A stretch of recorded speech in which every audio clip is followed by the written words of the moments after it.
Bueno, yo voy a ir avanzando con la presentación. Si ustedes tienen alguna duda o algo, si es muy urgente, me hacen una seña y si no, al final pueden preguntar o opinar. Si están de acuerdo, sobre todo, ¿no? Si no están de acuerdo, pueden guardar sus opiniones. Siempre me acuerdo que cuando yo estudiaba al principio, cuando me involucré siendo joven en estos temas, religión comparada, que es uno de los temas centrales, ¿no? de nuestras actividades, ¿no? Entonces, en un momento, bueno, estudié cristianismo y la historia de la iglesia, ¿no? Cuando uno estudia la historia de una organización, se sorprende al principio, porque es una historia de desvíos, es decir, en general, toda organización se va desviando con el correr de los siglos de las enseñanzas originales. Inclusive muchas veces lo que se dice es totalmente opuesto a lo que dicen las escrituras que fundaron esa religión, ¿no? Bueno, el caso del cristianismo, con el cual estamos familiarizados todos, es bastante evidente. Entonces me acuerdo de haber leído que a fines del siglo XIX hubo una declaración de la Iglesia sobre la libertad de pensamiento. Y me llamó la atención, porque yo siempre tenía la Iglesia como algo muy cerrado. Y digo, hay una declaración de libertad del pensamiento. Digo, voy a reivindicar la religión de mi familia, ¿no? No soy practicante, pero mi familia sí. Y cuando la leo dice, es libre de pensar por sí mismo aquel que piensa como la Iglesia. Así es muy fácil, ¿no? Ser abierta. Bueno, con eso volví a la idea que tenía. Bueno, la clave de la teosofía es un texto que... tengo un resumen un poco de la charla, ¿no? Es un texto que escribió nuestra fundadora, la fundadora de la Sociedad Teosófica. Para los que no lo saben, la señora acá de la figura es Elena Petrovna Blavatsky, que fue quien en 1875, junto con un grupo de otras personas, crea la Sociedad Teosófica. Hasta ese momento no existía, o sea que desde 1875 hasta ahora la Sociedad Teosófica existe. Se estableció originalmente en Estados Unidos, ella era rusa, y luego a los 4 años traslada su sede y su administración a la India. Y se va expandiendo a lo largo de fines del siglo XIX y todo el siglo XX en todo el mundo, va abriéndose ramas y secciones en diferentes países, primero en Estados Unidos y en la India, en Inglaterra, y luego en diferentes lugares de Europa, de América y de Asia, para luego abrirse también en Australia, en Nueva Zelanda y en algunos países africanos también. No puedo decir que hoy en día, habiendo pasado casi 150 años, está en todo el mundo, pero en una gran cantidad de países de todos los continentes la sociedad tiene presencia. Pero en aquel momento, en el momento en que Blavatsky escribe sus obras, no había una literatura de las características de la que ella comenzó a escribir. Les digo a título de curiosidad, ella crea la Sociedad Teosófica y más o menos en ese mismo año ella empieza a producir escritos. Primero artículos para distintas revistas y posteriormente libros.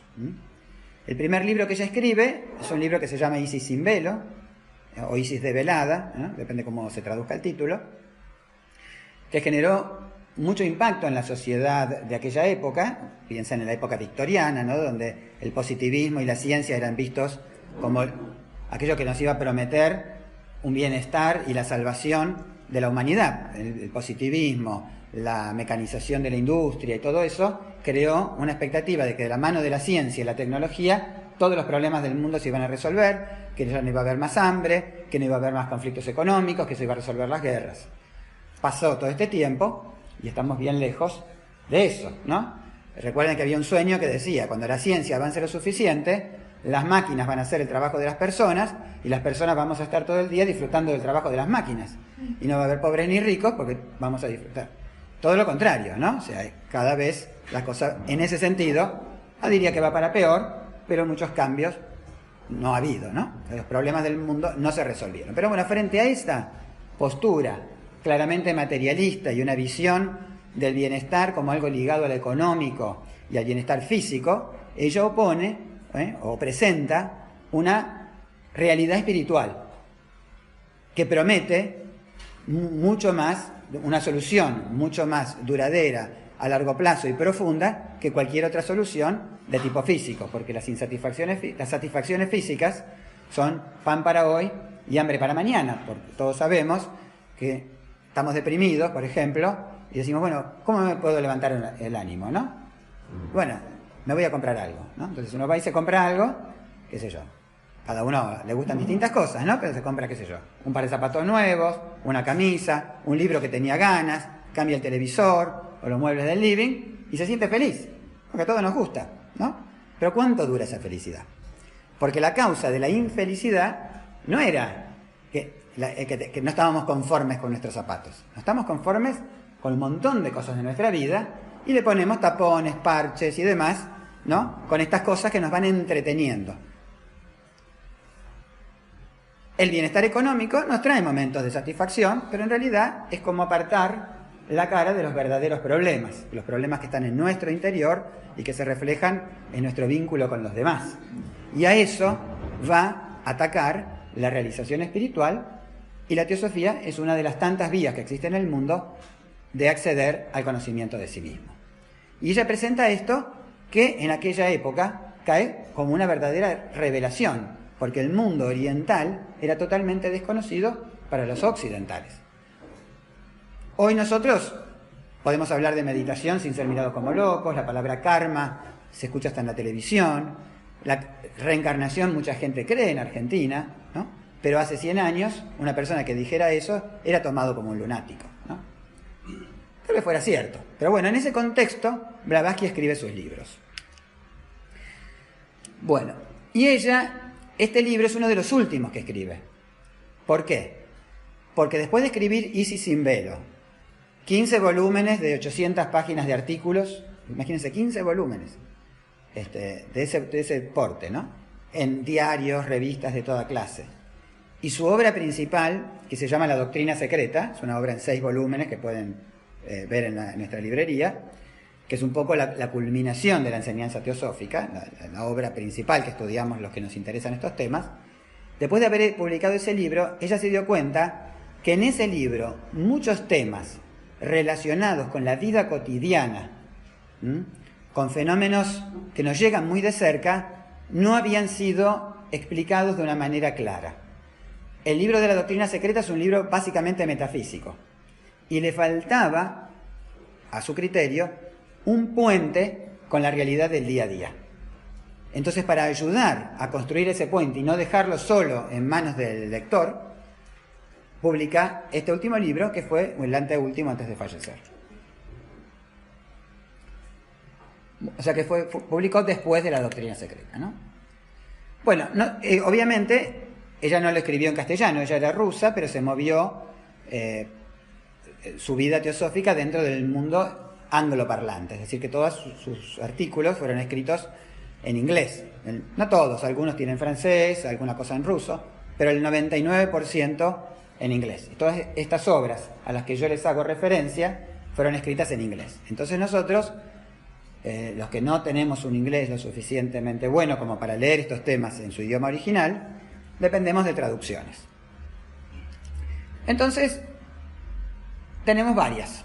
Les voy a hacer una breve reseña de los libros disponibles y cuál es la característica que yo encuentro como remarcable de cada una de las ediciones. Bueno, esta es la original, ¿no? La clave de la teosofía, que es key, que significa llave o clave de la teosofía. Primero, este libro fue traducido, no recuerdo justamente el año ahora, pero fue alrededor de 1905 en España por un grupo de teósofos españoles. La Sociedad Teosófica existía en España desde fines del siglo XIX, igual que en Argentina, y un grupo de españoles muy entusiasmados se dedicaron a traducir sus obras. Entonces, esta es la edición, la traducción primera, hecha por este autor, Cifré, contemporáneo de Blavatsky, la conoció personalmente, y esta edición se publicó primero en España y después en Argentina, y yo les diría que hasta la década del 90 era la única edición existente en castellano, la única traducción. Como había pasado mucho tiempo, varias casas editoriales reimprimieron esta edición, esta traducción que no tiene ya derechos de autor, y tiene como característica principal que es de un castellano de 1905, que algunos dicen es extremadamente castizo, es extremadamente puro. Habla de vosotros, usa términos un poco anticuados. Entonces lo critican desde ese punto de vista. Pero cuando uno lo piensa un poquito más, no sé si es tanto un defecto o si es una virtud. Porque cuando uno pregunta a gente de habla inglesa cómo encuentran el libro de Blavatsky, ella escribió en un inglés de hace más de 100 años. O sea que el inglés de Blavatsky es un inglés antiguo para el norteamericano, digamos, o el británico de hoy. Como lo es el castellano de Cifré para nosotros. Por lo tanto, yo diría que desde un punto de vista del espíritu del texto, lo refleja mejor una traducción antigua que una traducción más moderna, que usa términos que son más familiares para nosotros. Tal vez sea más fluida la lectura, pero nos aleja un poco de la sensación que tendríamos si leyéramos el libro en inglés, que es un inglés pasado de moda. Bueno, en España también, en el año 92, una señora que se llamaba Consuelo Burón, fallecida hace unos años, como ella sabía bien inglés y le parecía que merecía una revisión la traducción, porque siempre uno puede encontrar errores o discrepancias, dijo, bueno, en vez de corregirla de Cifré, voy a hacer una nueva, y la volvió a traducir entera con un lenguaje mucho más ameno. Yo he tenido oportunidad de leer ambas, y la verdad que cuando uno la lee, esta al oído suena mejor. ¿Sí?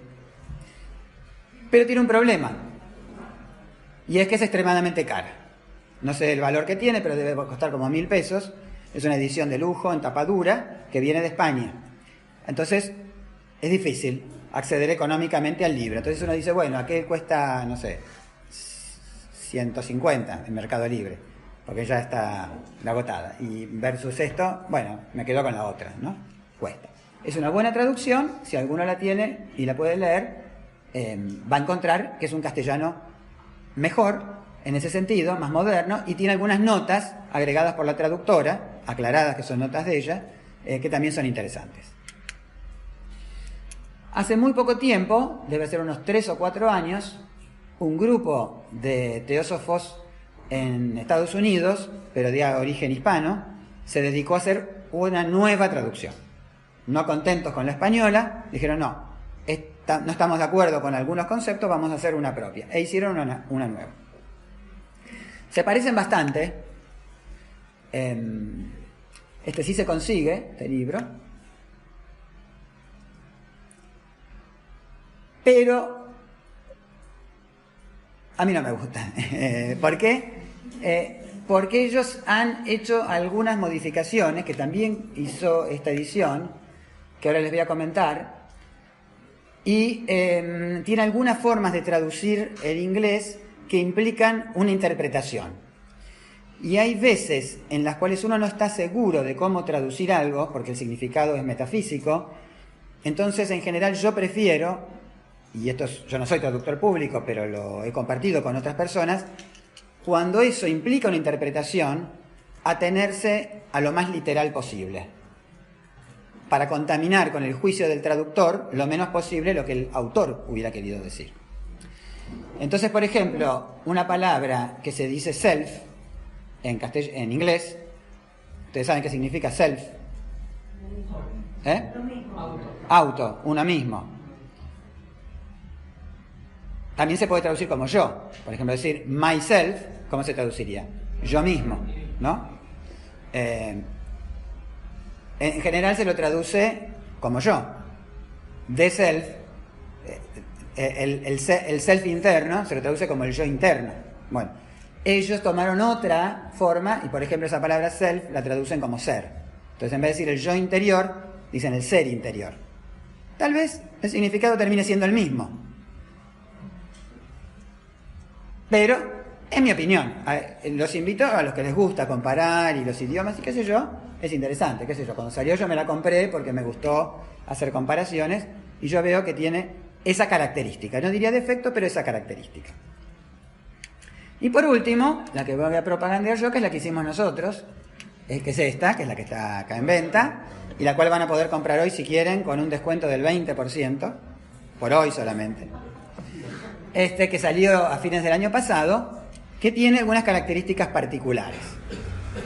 Obvio que es fácil vender este libro porque no hay muchos disponibles, ¿no? O sea, no es fácil de conseguir.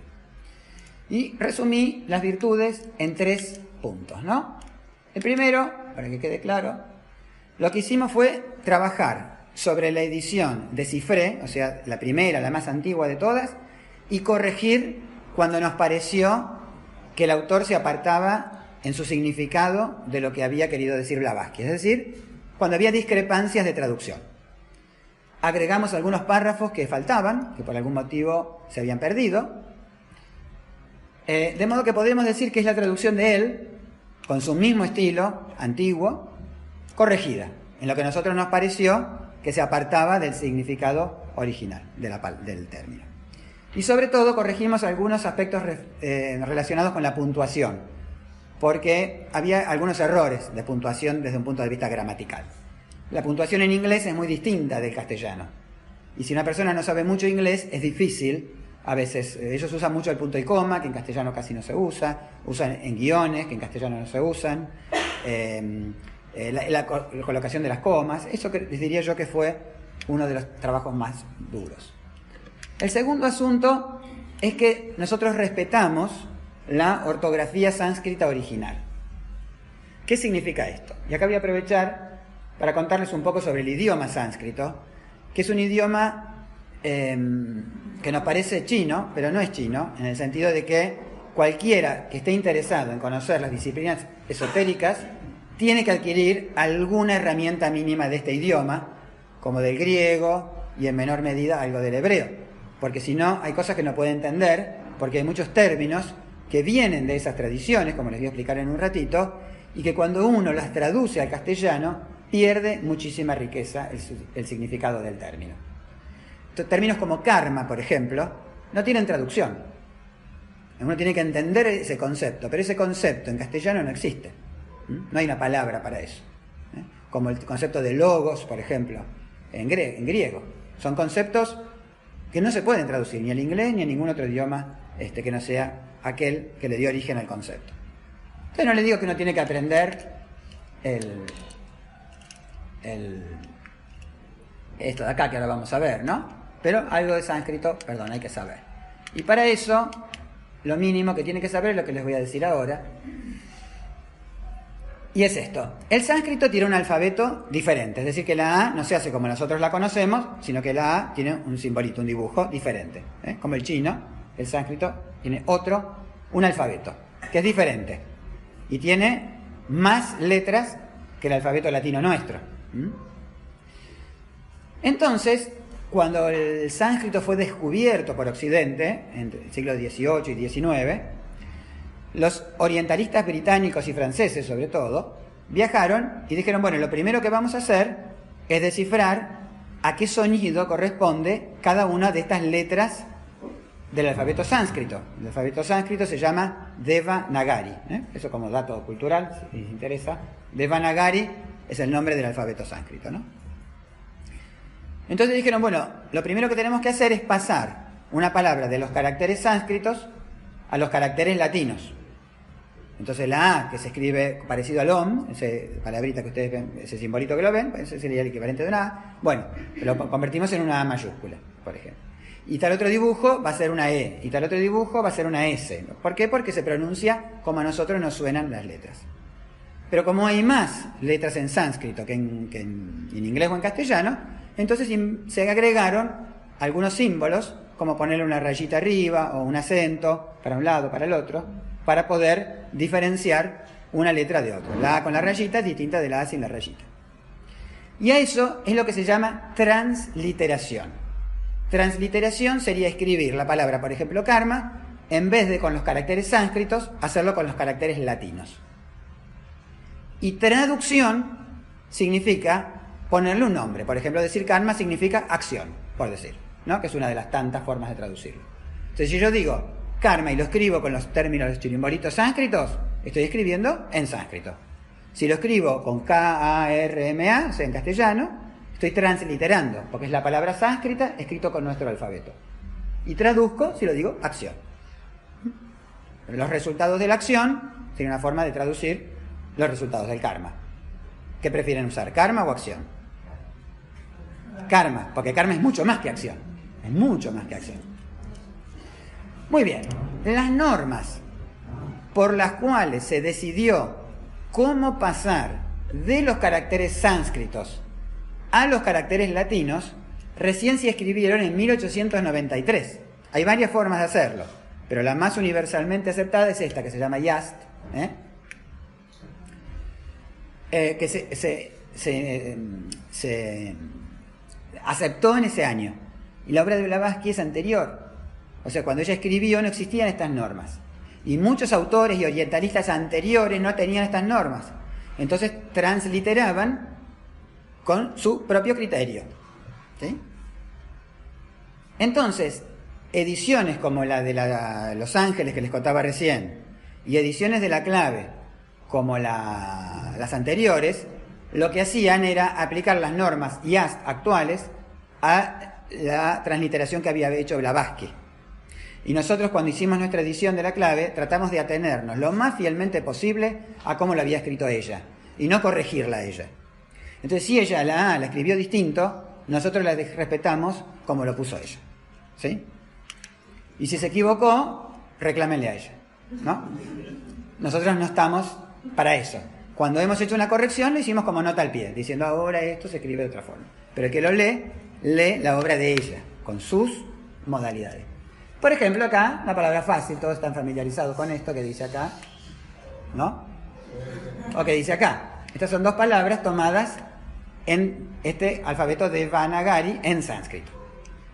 Entonces, cuando leemos La Clave, ella tiene la generosidad y, por ejemplo, de ponerlo, en vez de ponerlo así, lo pone así. Esto significa kama, ¿sí? Esto es en sánscrito y esto es, ¿cómo se dice esto? Transliterado. La misma palabra en el alfabeto nuestro. Esta la podemos leer, esta no la podemos leer. La palabra sharira, por ejemplo, en la obra de Blavatsky se expresa así, o en algunos casos así.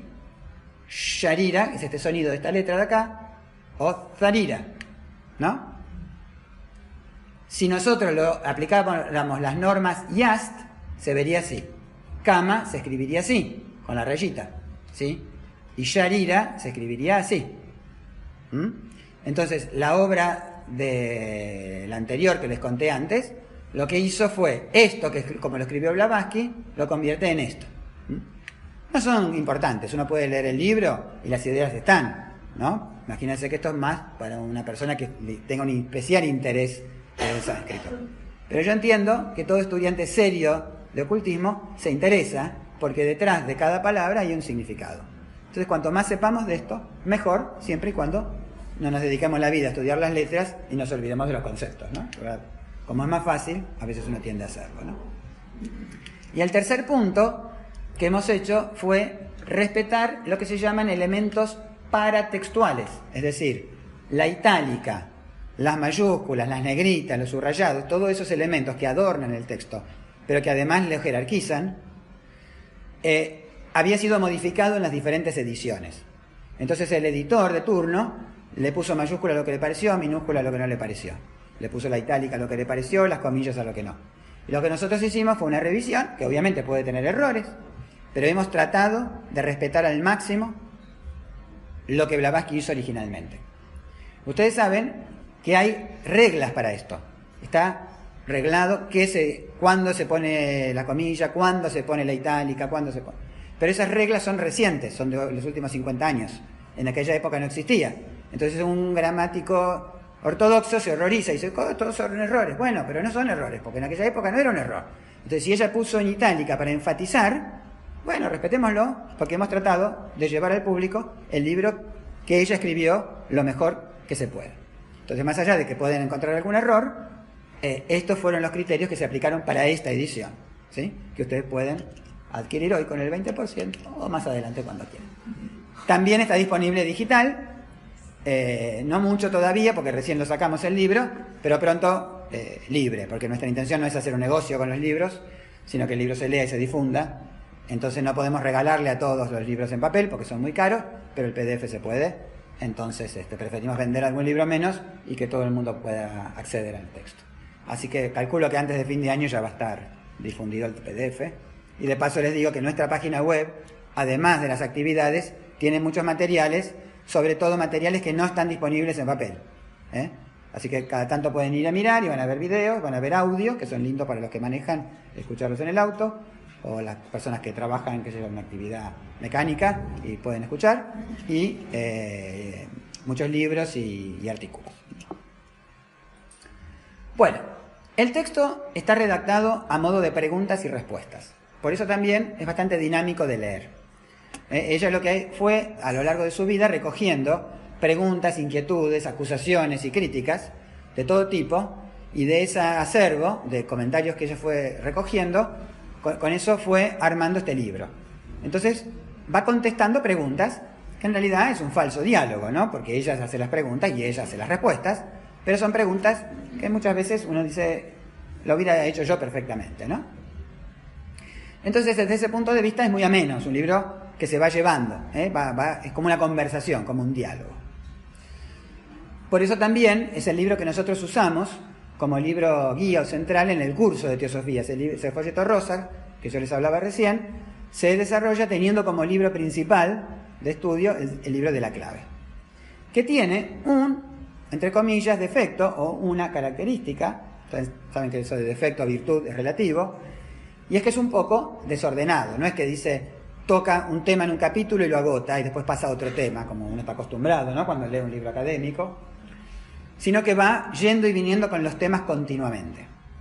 Entonces a veces uno, cuando es ansioso y quiere entender algo, como soy yo, por ejemplo, entonces se pierde la paciencia, porque qué sé yo, tiene un capítulo sobre la mente y en ese capítulo se va para otro tema, después vuelve, de la mente habla en todos los otros capítulos que siguen, como si fuera un rompecabezas que uno tiene que armar. Pero en realidad, si bien eso es un obstáculo inicialmente, sirve para que el que no le interesa lo deja y se va a hacer otra cosa más fácil, pero el que le interesa realmente aprende más, porque nos implica un esfuerzo mucho mayor, una concentración, tener que hacernos cuadros, tomar notas, y después uno se da cuenta que ningún tema está aislado del resto. Para entender un tema tenemos que entender todos los otros. Es como la realidad, como la física. Uno no puede entender un tema, bueno, de física sabes vos, tenemos un ingeniero, pero yo no sé nada, pero bueno, me imagino que yo de biología, que se hace un poco más, uno no puede entender una molécula sin entender las otras. Ni puede entenderlas todas juntas. Entonces uno entiende un poco una, entiende un poco otro tema y vuelve al primero, que habiéndose enriquecido con los otros temas, lo entiende un poco más. Como si uno avanzara en una espiral, ¿no? Volviendo sobre los temas una y otra vez después de haber leído otros. Entonces el conocimiento se va construyendo sobre una base sólida. Hay otros textos más sencillos de divulgación teosófica, que van a ver en la librería decenas, que son más simples, que tratan de agotar. Pero en ese tratar de agotar en un capítulo temas profundos, tienen que necesariamente simplificarlos. Y muchas veces cuando uno simplifica demasiado, termina no diciendo lo que tiene que decir. Por ejemplo, la historia argentina es muy compleja. La historia de nuestra independencia es muy compleja. Pero para simplificarla hacemos un manual Capeluz, no sé si existe todavía, ¿no? Que dice San Martín, cruzó los Andes y qué sé yo. Pero eso no es la historia argentina, es una tontería, ¿no? Algunos hasta dicen que más vale no enseñar nada que una cosa tan infantil, ¿no?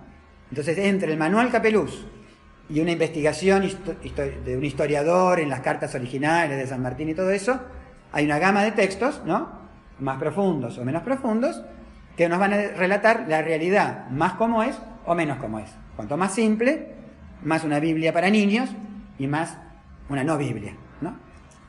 Ella no tiene ningún texto fácil y va siempre al fondo de la cuestión, por eso es muy difícil y solo para aquellos que tienen perseverancia. Igual, aunque no sean perseverantes, les recomiendo que le den una lectura, por lo menos para después dejarlo al lado. Bueno, entonces el texto, a mi criterio, tiene varios capítulos. Tiene tres grandes partes. Una primera parte está dedicada a hablar de qué es teosofía y qué es la sociedad teosófica.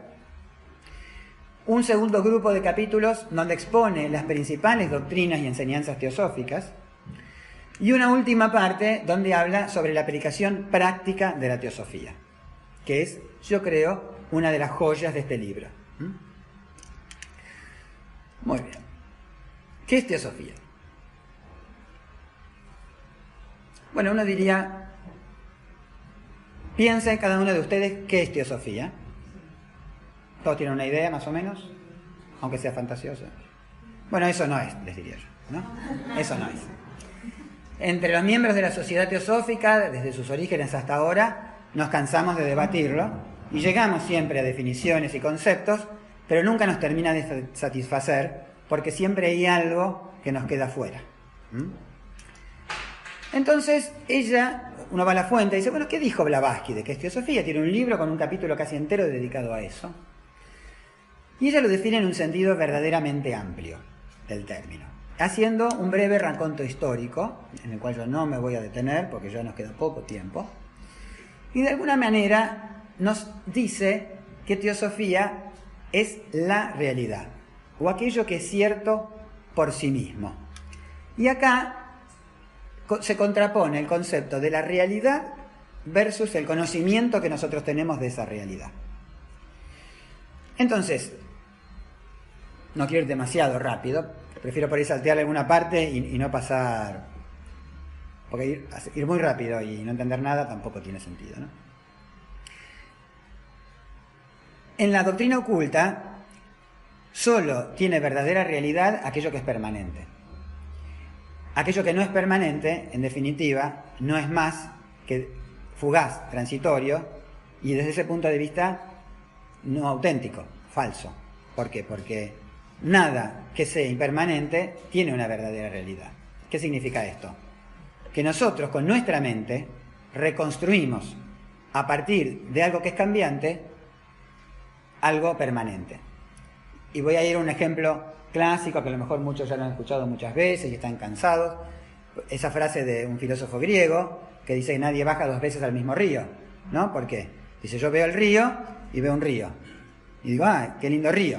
Pero si yo parpadeo o bajo al rato de nuevo y lo miro, digo, ese es el mismo río que bajé a la mañana. Pero no es el mismo río. Parece el mismo río. Para mí es el mismo río. Pero el agua es otra, las piedras se movieron, el limo del fondo se movió, los peces que había a la mañana no están más, la vegetación sufrió cambios. Yo veo algo permanente en algo que no lo es. Esa realidad, en definitiva, es una observación de algo cambiante a lo cual yo no tengo acceso y que yo interpreto como ese río. Que yo me veo a mí como mí mismo. Pero yo ahora que tengo 50 años, ¿qué tengo que ver? ¿Por qué digo que soy el mismo de hace 20?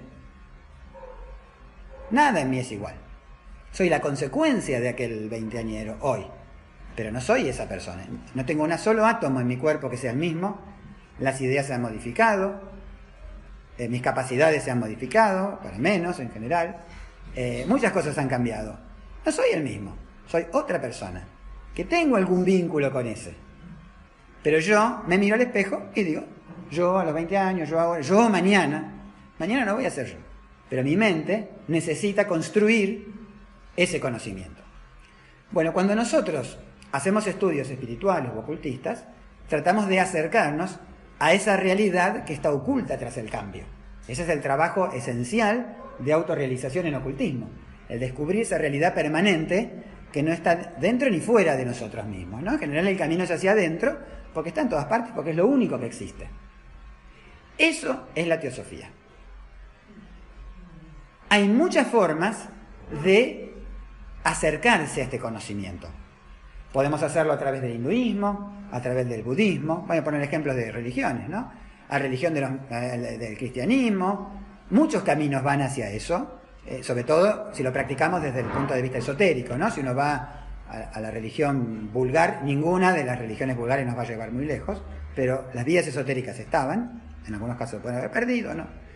Los misterios en Egipto, los misterios en Grecia, las ocultistas de la Edad Media en Europa, que en secreto, como los templarios, por ejemplo, desarrollaban y guardaron este conocimiento, o en la India más abiertamente.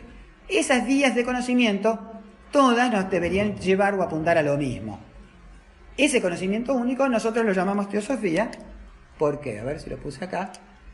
Porque Blavatsky, después le explico de dónde sacó la palabra, lo toma porque dice, teo, ¿qué significa en griego? Dios. Y Sofía, conocimiento. ¿Y qué es Dios para la teosofía? Nada que ver con lo que ustedes pueden relacionar con el Dios de las religiones, mucho menos la cristiana o la judía o la maometana. Un Dios es un ser humano realizado, por lo tanto ya dejaría de ser ser humano, porque ha tomado contacto con este ser interior permanente. Aquellos seres, como podríamos poner como un ejemplo conocido Buda, que a través de un trabajo sobre sí mismo de varias vidas logra tener conciencia en estos niveles espirituales interiores, donde lo irreal desaparece porque la ilusión ya no existe, se los considera dioses, en un sentido de una etapa posterior a la humana, como evolución, como realización. El conocimiento de estos seres espirituales, de estos dioses, por eso se habla de dioses en ocultismo y nunca de un dios, ese conocimiento, esa Sofía, es la realidad, no es otra cosa. Es como si dijéramos la física. ¿Qué es la física? ¿No? Perdón, la física. Y la física es el conocimiento del mundo material. Pero el mundo material existe independientemente de la física, de ese conocimiento. Entonces uno dice, la ley de gravedad la descubrió Newton, la manzana cayó siempre. Un día él elucubró una teoría y explicó por qué se caía la manzana, y entonces los seres humanos entendimos por qué. Pero esa ley existía de antes, ese fenómeno existía de antes, y esos motivos por los que la manzana cae ya existían. La física lo descubrió, la humanidad tuvo acceso a ese conocimiento, bueno, porque justo se le cayó a esa persona, ¿no?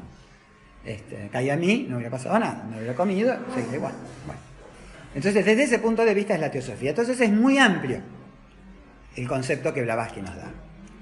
Bueno, y para ir un poco más, por ejemplo, Brahma Vidya, fíjense, es el término, ¿no?, que se le da a este conocimiento en Oriente. Brahma, ¿qué significa? De alguna manera Dios. Nunca lo traduciríamos por Dios, pero es una divinidad. Y Vidya significa conocimiento.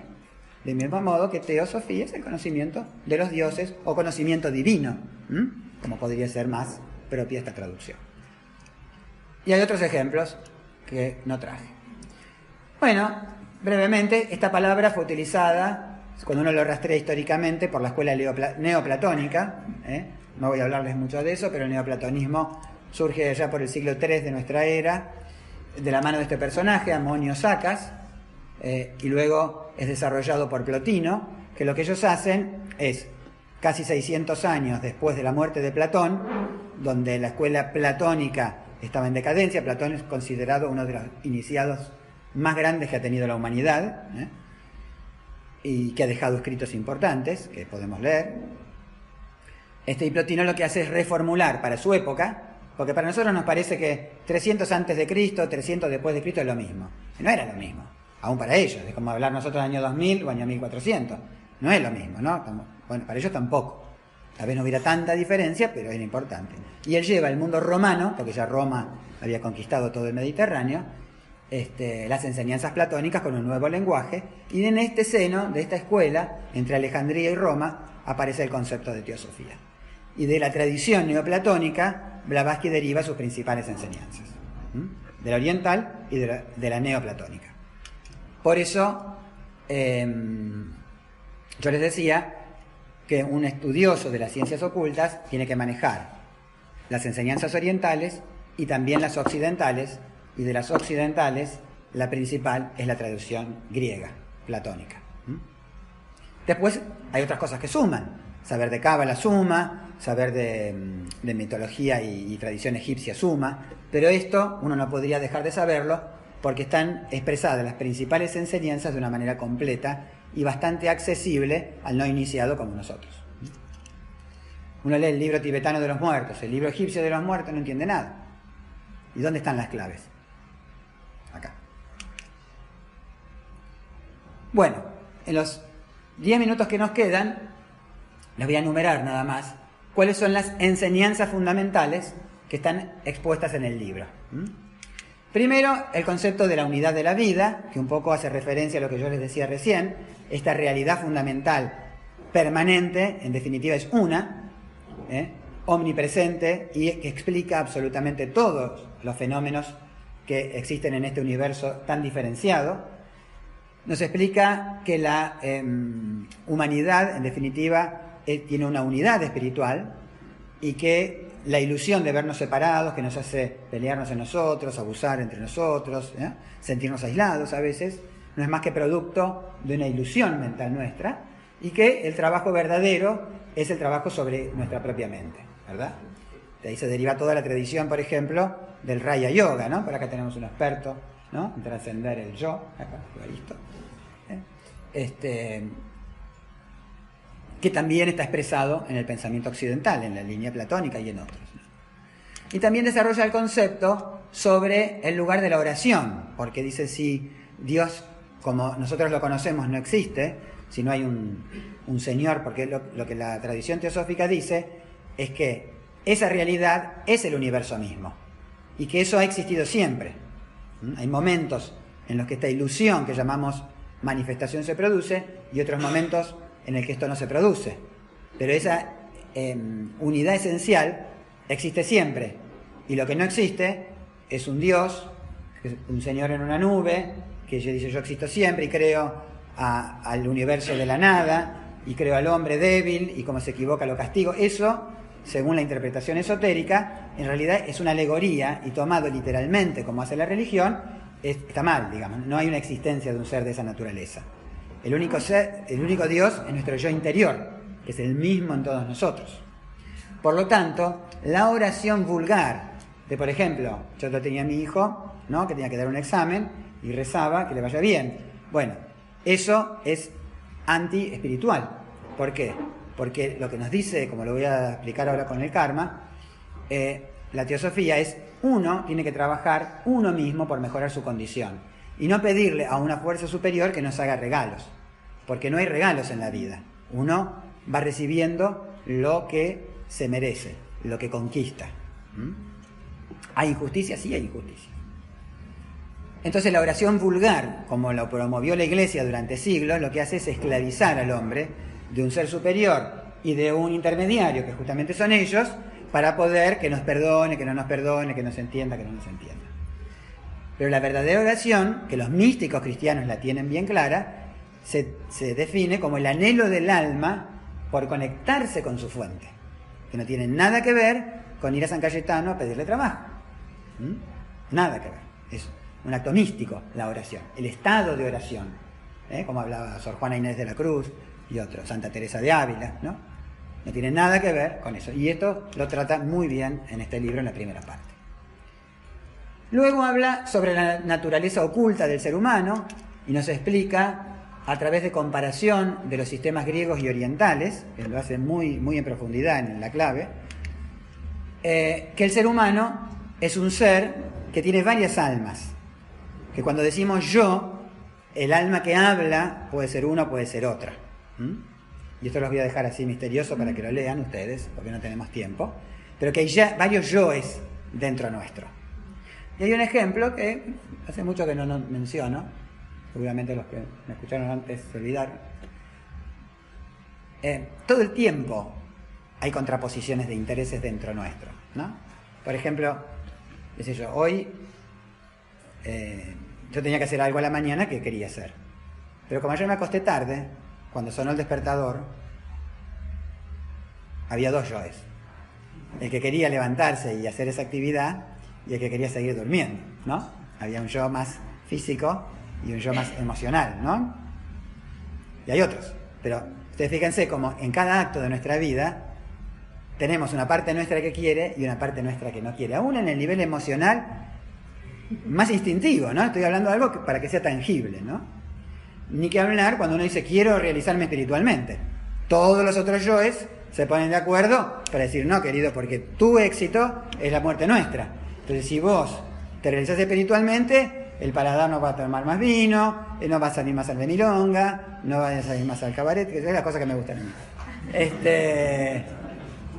¿No? Entonces, eso se ve para aquel que quiere empezar a meditar, por ejemplo. La meditación, en su primera parte, es el control de la mente. Y la mente no quiere ser controlada. Entonces, todos los yoes que tienen que ver con la mente se aglutinan para hacernos fracasar. Y nos hacen fracasar todos los días. Por eso todos los días uno se sienta a la mañana y dice, hoy no me vas a vencer, hoy no me vas a vencer. Fracasamos, pero seguimos intentando, ¿verdad? ¿No? La coordinadora del grupo de meditación. Bueno, y sobre eso habla mucho Blavatsky y agrupa estos yoes por categorías, por decirlo de alguna forma, y habla de los principios del ser humano, ¿no? Y nos da una estructura que nos puede ayudar en nuestro trabajo interno. Un poco el lenguaje oriental, que es el favorito de ella, pero también mucho referido a lo griego, ¿no? Para hacernos ver que la verdad está en todas partes. No hay una religión o una tradición que tenga el exclusivismo. Y nosotros acá. Tenemos la mejor versión, pero no la única. Bueno, habla mucho sobre reencarnación y vida post-mortem. Es importante porque explica muchos fenómenos relacionados con aparecidos, comunicación con los muertos y demás. No se extiende demasiado, pero lo que dice es poquito, pero esencial. Yo siempre repitiendo lo que aprendí de un teósofo viejo que ya está retirado, dice que el que sabe la clave sabe poco, pero lo poco que sabe lo sabe bien. Porque es un libro corto, son 300 páginas, no es una enciclopedia. Pero lo sabe bien. Por eso yo recomiendo estudien la clave, antes que cualquier otra cosa más fácil. Porque lo fácil te va a hacer que vos tengas un conocimiento un poco distorsionado. Y cuando quieras ir de lo fácil a lo difícil, esos preconceptos que construiste simplificados, los vas a tener que romper. Y una de las cosas con las que estamos más enamorados, aparte de nuestras esposas o esposos, es de nuestras propias ideas. Y esas cosas uno no las deja. Cuesta, uno sufre, porque uno es eso. Y tanto le costó entender que ahora tengo que cambiarlo. Por eso cuando uno va avanzando en edad, se hace menos permeable al aprendizaje, porque uno ya sabe. Y ese decir yo ya sé es una forma de no saber más nada. Pero es así. Vos sos joven todavía.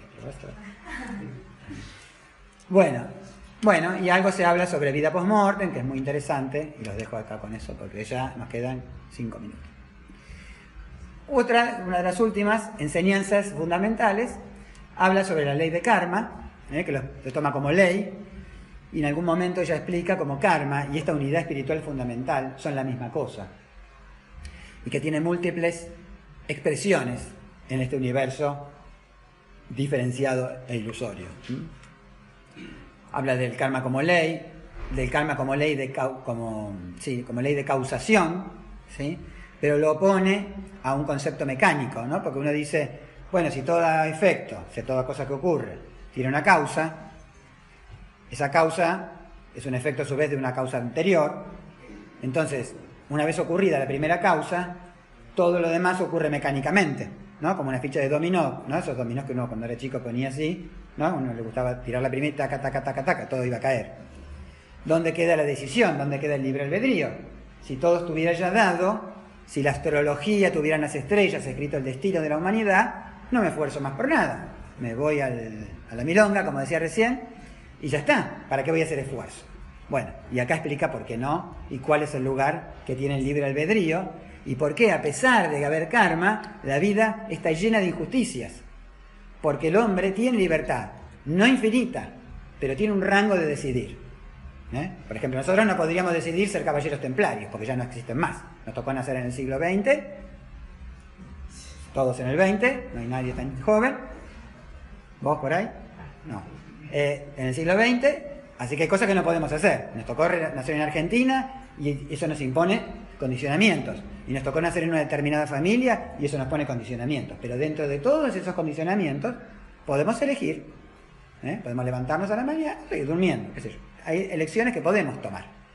Y dentro de esas elecciones podemos ayudar a otros o podemos perjudicarlos. Y muchas veces el perjuicio, que es consecuencia del ejercicio del libre albedrío de los demás, no es algo que nosotros nos merezcamos porque hayamos sembrado nosotros mismos como causas en el pasado. Y eso lo explica Blavatsky. Y los dejo con ese intervalo. Bueno, y en definitiva, como groseramente el futuro nuestro depende de nosotros, ella explica que así como tenemos hijos biológicos en nuestra vida o adoptivos en esta vida, o por fertilización de lo que sea en esta vida, también tenemos hijos espirituales. Y que los hijos espirituales, en definitiva, son la futura encarnación que va a habitar nuestro alma. Que nuestro alma hoy habita este cuerpo en estas condiciones, y las condiciones de nuestro nacimiento acá, en la familia, en el país, en la época, miren qué mal bagaje, ¿no? Son la consecuencia de lo que ha hecho nuestra encarnación anterior, que ha generado condiciones para que nosotros nazcamos ahora en este contexto. Bueno, esto dicho así en forma muy general y rápida, es lo que explica este misterioso libro. Bueno, y por último, tiene 2 o 3 capítulos al final, sobre lo que se entiende por la teosofía práctica, que aún a las personas que estamos acá desde hace muchas décadas, y a los que hacen desde unos pocos años, siempre discutimos, ¿no? Y ella, bueno, pone de relieve básicamente estos 4 valores, conceptos, o como queramos llamarlos, que son el deber, el sacrificio, cómo debe entenderse esta palabra que es muy difícil, la caridad, otro término que hoy está medio proscripto, ¿no? Y la relación de la sociedad teosófica y sobre todo del miembro o del teósofo, sea socio o no, de aquel que está involucrado con el desarrollo interior, con la política, ¿no? Y justamente todos estos aspectos están muy vinculados, porque lo que tienen en común es justamente todo esto, el olvido de sí mismo. Porque una de las cualidades necesarias para avanzar en el autoconocimiento y en el camino espiritual es justamente el trabajar por el otro de una manera desinteresada, olvidándose de uno mismo, ¿no? Es decir, un médico trabaja por el otro todo el tiempo porque es la esencia de su profesión, pero a veces no lo hace por el otro, sino que lo hace por sí, porque es su trabajo, porque se siente bien curando a un paciente, porque le pagan, que puede tener muchas motivaciones. Pero la única que realmente conlleva un crecimiento interior espiritual es cuando uno lo hace sin esperar algo a cambio. Por eso se habla de olvido de uno mismo, porque uno está dado al otro. Y esto se conquista con el tiempo, no es que uno dice, bueno, ahora voy a trabajar por el otro y me voy a olvidar. No, todo el tiempo nos vamos a dar cuenta que las cosas que hacemos por el otro en el fondo esconden una raíz egoísta, ¿no? Y el descubrir eso nos ayuda a mejorarlo. Entonces meditar, estudiar y trabajar por el otro son elementos que van juntos y que uno los tiene que trabajar todos los días, todo el tiempo. Así como uno no medita de un día para el otro por decisión, uno tampoco se convierte en un servidor de la humanidad porque lo decida en un momento. Porque como decía recién, todos los otros pequeños intereses se confabulan para hacernos fracasar. Todo el tiempo. Entonces, en general, somos generosos con lo que nos sobra. Entonces, cuando hacemos una colecta, acá hacemos varios por año, decimos, bueno, traigan ropa, qué sé yo, para llevar a una escuela, acá y allá. ¿Qué ponemos nosotros? ¿La camisa nueva que nos compramos o la que ya está descolorida o se le rompió o se gastó el cuello? ¿No? Damos lo que nos sobra. ¿Cuántos de nosotros dejamos de darnos un gusto de ir a comer afuera o de hacer un viaje para poner esa plata para ayudar a otro? Nunca, ¿no? Bueno, algunos tal vez, pero es raro, ¿no? Bueno, ese es un camino que se construye, no se puede hacer por imposición violenta, ¿no? Sobre uno mismo. Uno lo tiene que hacer con alegría, como decía la Madre Teresa, ¿no? Y ese es el camino. Entonces fíjense que el cumplir con lo que yo debo hacer, no con lo que yo quiero hacer. Yo estoy acá, dándoles esta charla. ¿Por qué?